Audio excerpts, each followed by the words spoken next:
दोस्तों, हम हर साल कई त्योहार मनाते हैं, पर कई बार हम इन त्योहारों के पीछे की कहानियों को नहीं जानते। ये नहीं जानते कि इनकी शुरुआत कहाँ से हुई थी। दोस्तों, अभी होली के त्योहार का सीजन है और आज मैं आपको इसीलिए होली त्योहार के पीछे की कहानी बताऊंगा। इस त्योहार को ये नाम मिला होलिका से।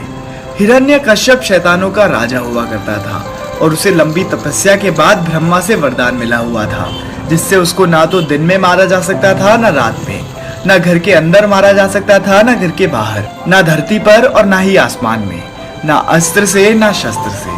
उसको मिला ये वरदान उसके सर पर हावी हो गया। इसके बाद वो धरती और दूसरे युगों पर अटैक करने लगा। वो जहां जाता था सबसे कहता कि वो भगवानों की पूजा करना छोड़ दें और उसी को मानना शुरू कर दें। ऐसा बहुत समय तक चलता रहा। फिर उसको एक बेटा हुआ जिसका नाम रखा गया प्रहलाद। प्रहलाद शुरुआत से ही विष्णु को मानते थे और उन्हीं की पूजा भी करते थे। जब बाहर के लोग हिरण्यकश्यप की पूजा करते और उसका खुद का बेटा ही उसकी पूजा ना करता, तो इस बात से वो बहुत क्रोधित हो गया।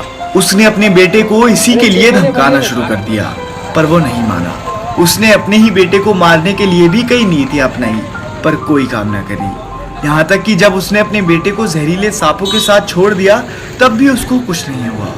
इतनी मुश्किलों और रोका टोकी के बावजूद भी प्रहलाद भगवान विष्णु की पूजा करता रहा। आखिर में हिरण्यकश्यप ने अपने बेटे को खत्म करने के लिए एक और नीति अपनाई।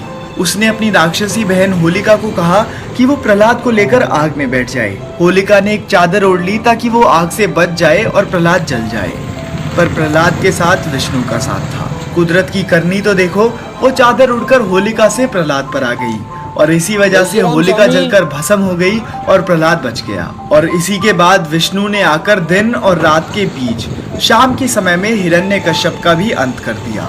इसी के बाद से हर साल लोग इसी दिन होली दहन करके होली मनाने लगे। और दोस्तों, हमारे अंदर ये भी सवाल आता है कि होली पर रंगों से ही क्यों खेलते हैं और रंगों से खेलना शुरू किसने करा था? तो ऐसा तब शुरू हुआ था